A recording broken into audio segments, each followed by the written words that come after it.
તો રાજકોટના ગોંડલ ચોકડી બ્રિજ પર પડી હતી તિરાડ। બ્રિજના બંને જોઈન્ટ વચ્ચે તિરાડ પડી હતી। ગોંડલ ચોકડી બ્રિજ ખાતે પડેલ તિરાડનું રિપેરિંગ કરવામાં આવ્યું છે। નેશનલ હાઈવે ઓથોરિટી ઓફ ઇન્ડિયાએ તંત્રએ કામગીરી શરૂ કરી દીધી છે। તિરાડનો અહેવાલ TV13 દ્વારા પ્રસારિત કરવામાં આવ્યો હતો। 2023માં 90 કરોડના ખર્ચે આ બ્રિજ બનાવવામાં આવ્યો હતો।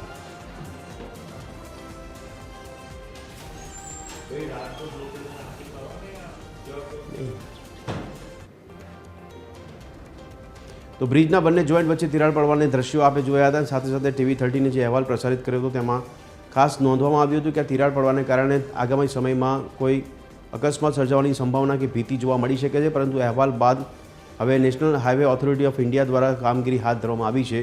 રાજકોટ ગોંડલ ચોકડી બ્રિજ પર તિરાડ પડવાના દ્રશ્યો હતા, જેમાં હવે રિપેરિંગની કામગીરી તંત્ર દ્વારા હાથ ધરવામાં આવી છે। ગોંડલ ચોકડી બ્રિજ ખાતે તિરાડનું રિપેરિંગનું કામ કરવામાં આવી રહ્યું છે, જેથી કરી વાહન ચાલકોને કોઈ અકસ્માતનો ભોગ ન બનવું પડે તેની તકેદારીના ભાગરૂપે કાર્યવાહી કરાઈ રહી છે। આજ અંગે વધુ વિગત આપી રહ્યા છે અમારા સંવાદદાતા રવિ મોટવાણી। રવિ, જણાવશો, જે TV13 અહેવાલ પ્રસારિત કર્યો હતો ત્યારબાદ હવે તંત્રની કેવી કામગીરી છે, વાહન ચાલકોની શું પ્રતિક્રિયા?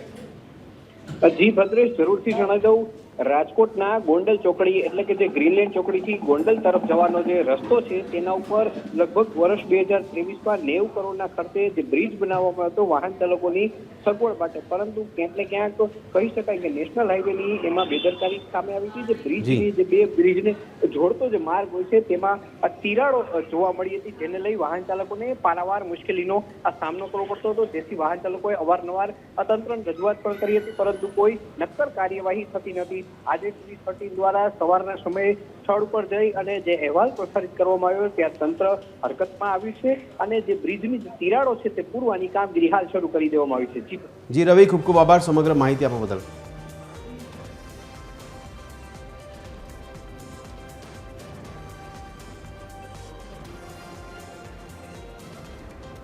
તો ગોંડલ ચોકડીના બ્રિજ પર તિરાડ પડી હતી તેનો દ્રશ્યો TV13ના માધ્યમથી આપે જોયા હતા, અને હવે વાહન ચાલકોને કોઈ હાલાકી ન પડે અને કોઈ અકસ્માતની ઘટના ન બને તેને ખાસ ધ્યાનમાં રાખીને national highway authority of India દ્વારા રિપેરિંગની કામગીરી હાથ ધરવામાં આવી છે। તિરાડોનું રિપેરિંગનું કામગીરી અત્યારે ચાલી રહી છે, તેના દ્રશ્યો આપ જોઈ રહ્યા છો। TV13ના અહેવાલની ઇમ્પેક્ટ આપને જોવા મળી રહી છે, જ્યાં એક તરફ વાહન ચાલકો પસાર થતા હતા તેવા દ્રશ્યો પણ બતાવવામાં આવ્યા હતા। આ તિરાડ પરથી જ વાહનો પસાર થતા હતા।